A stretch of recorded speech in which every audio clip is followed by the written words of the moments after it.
St. George and the Dragon, retold by Margaret Hodges, illustrated by Trina Scart Heyman. In the days when monsters and giants and fairy folk lived in England, a noble knight was riding across a plain. He wore heavy armor and carried an ancient silver shield marked with a red cross. It was dented with the blows of many battles fought long ago by other brave knights. The Red Cross Knight had never yet faced a foe, and did not even know his name or where he had been born. But now he was bound on a great adventure, sent by the Queen of the Fairies to try his young strength against a deadly enemy, a dragon grim and horrible. Beside him, on a little white donkey, rode a princess leading a white lamb, and behind her came a dwarf carrying a small bundle of food. The lady's lovely face was veiled and her shoulders were covered with a black cloak, as if she had a hidden sorrow in her heart. Her name was Una. The dreadful dragon was the cause of her sorrow. He was laying waste to the land, so many frightened people had left their homes and ran away. Others had shut themselves inside the walls of a castle with Una's father and mother, the king and queen of the country. But Una had set out alone from the safety of the castle walls to look for a champion who would face the terrible dragon.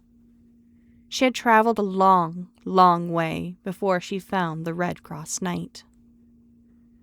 Like a sailor long at sea, under stormy winds and fierce sun, who begins to whistle merrily when he sees land, so Una was thankful.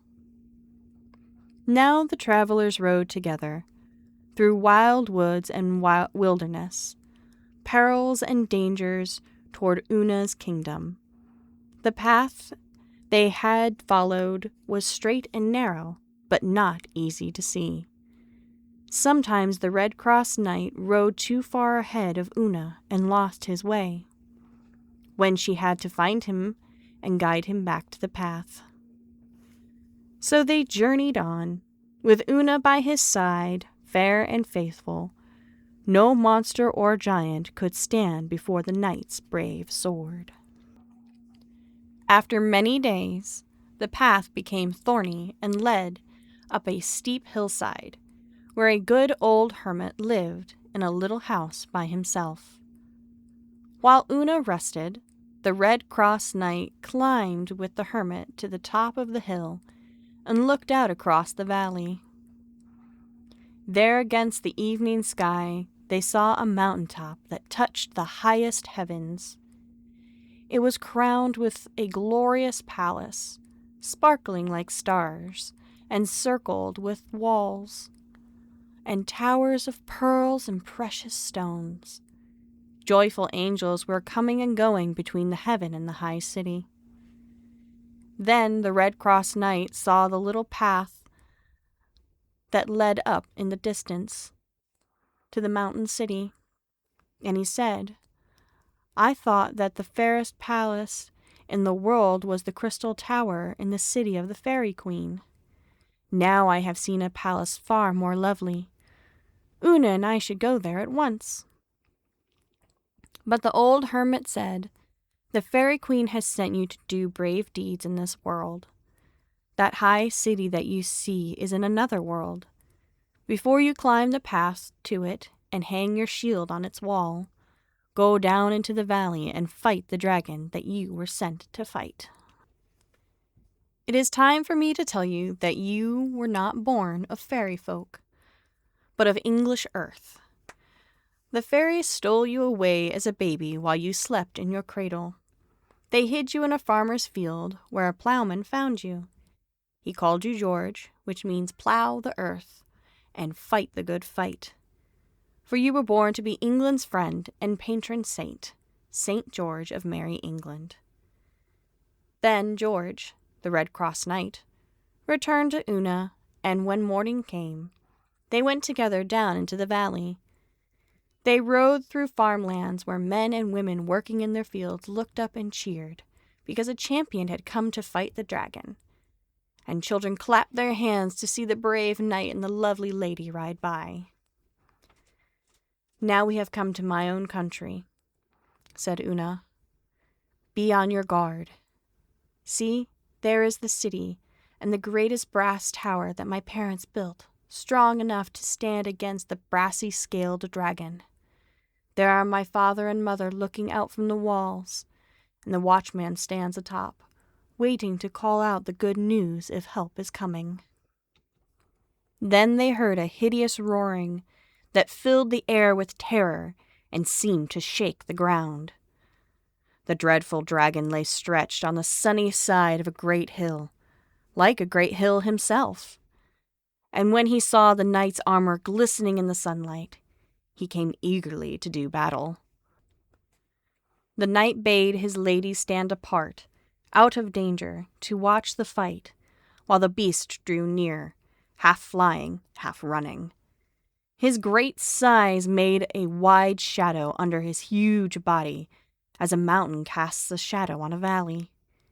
He reared high, monstrous, horrible, and vast, armed all over with scales of brass fitted so closely that no sword or spear could pierce them. They clashed with every movement. The dragon's wings stretched out like two sails when the wind fills them. The clouds fled before him. His huge, long tail, speckled red and black, wound in 100 folds over his scaly back and swept the land behind him for almost half a mile. In his tail's end, 2 sharp stings were fixed, but sharper still were his cruel claws. Whenever he touched or drew within those claws was a deadly danger.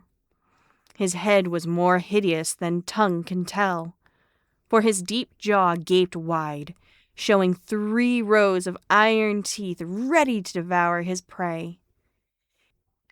A cloud of smothering smoke and burning sulfur poured from his throat, filling the air with its stench. His blazing eyes, flaming with rage, glared out deep from his head. So he came towards the knight, raising his speckled breast, clashing his scales as he leaped to greet his newest victim. The knight on horseback fiercely rode at the dragon with all of his might and couched his spear. But as they passed, the pointed steel glanced off of the dragon's hard hide.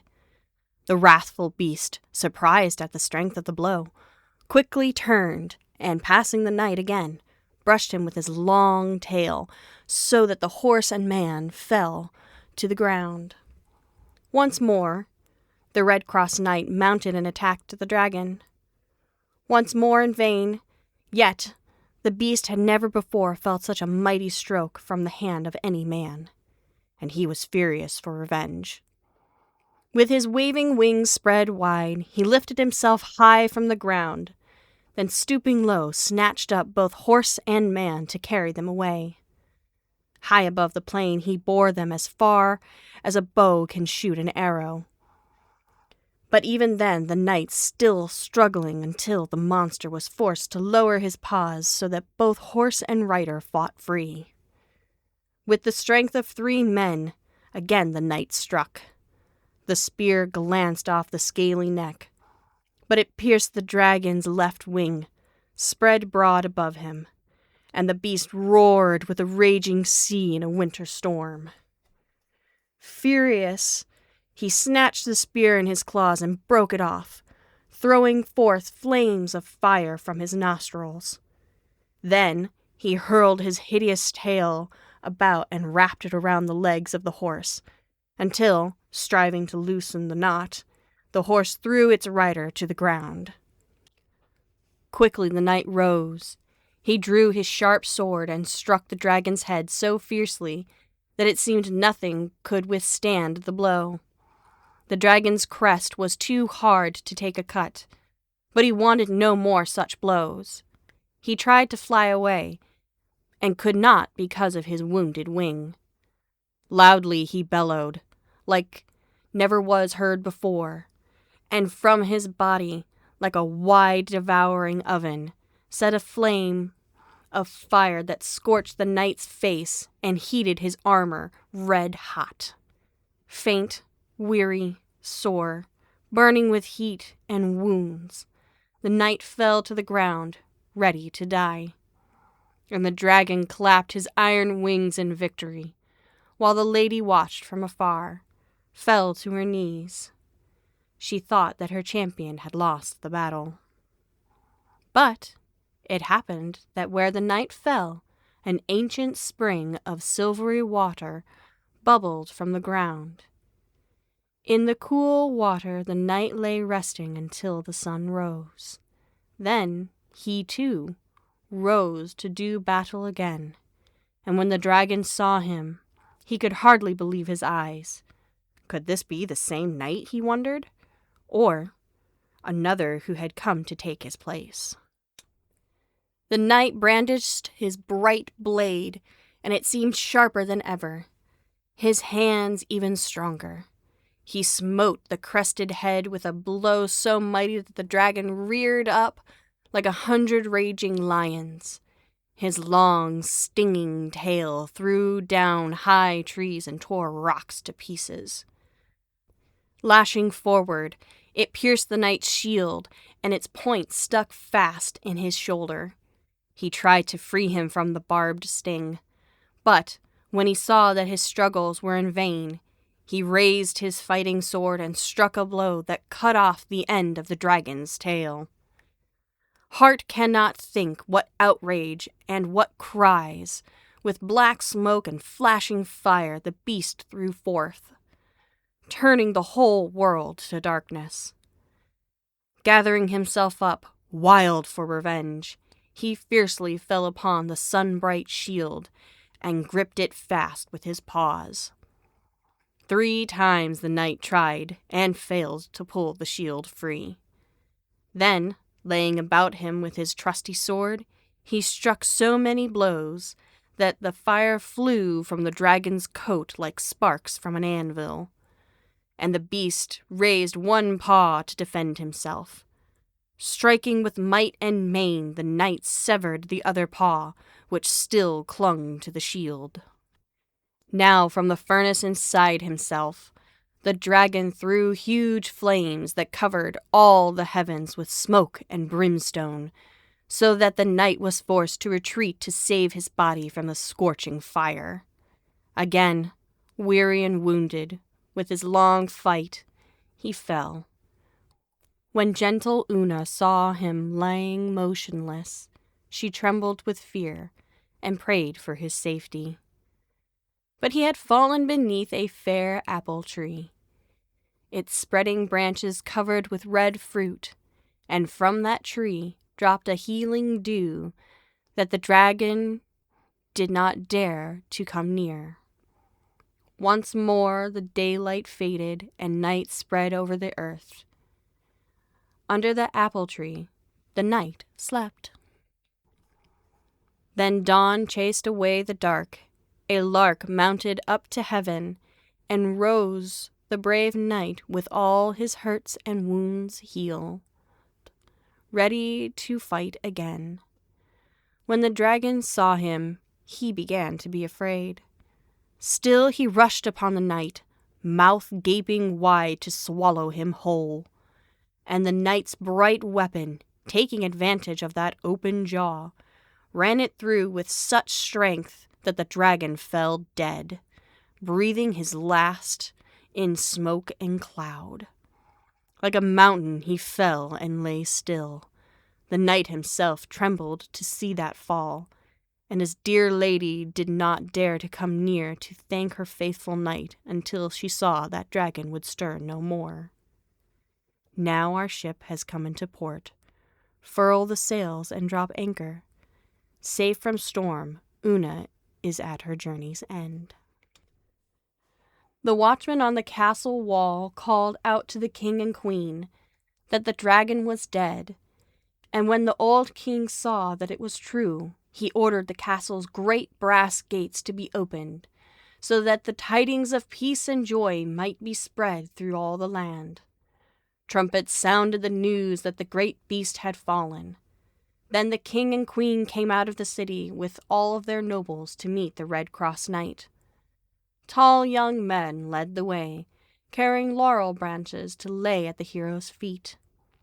Pretty girls wore wreaths of flowers and made music on tambourines. The children came dancing, laughing, and singing, with crown of flowers for Una. They gazed in wonder at the victorious knight. But when the people saw where the dragon lay dead, they dared not come near to touch him. Some ran away, some pretended not to be afraid. One said the dragon might still be alive. One said he saw fire in the eyes. Another said the eyes were moving. When a foolish child ran forward to touch the dragon's claws, his mother scolded him. "How can I tell?" she said. "Those claws might scratch my son or tear his tender hand." At last, some of the bolder men began to measure the dragon to prove how many acres his body covered. The old king embraced and kissed his daughter. He gave gifts of gold and ivory and 1,000 thanks to the dragon slayer.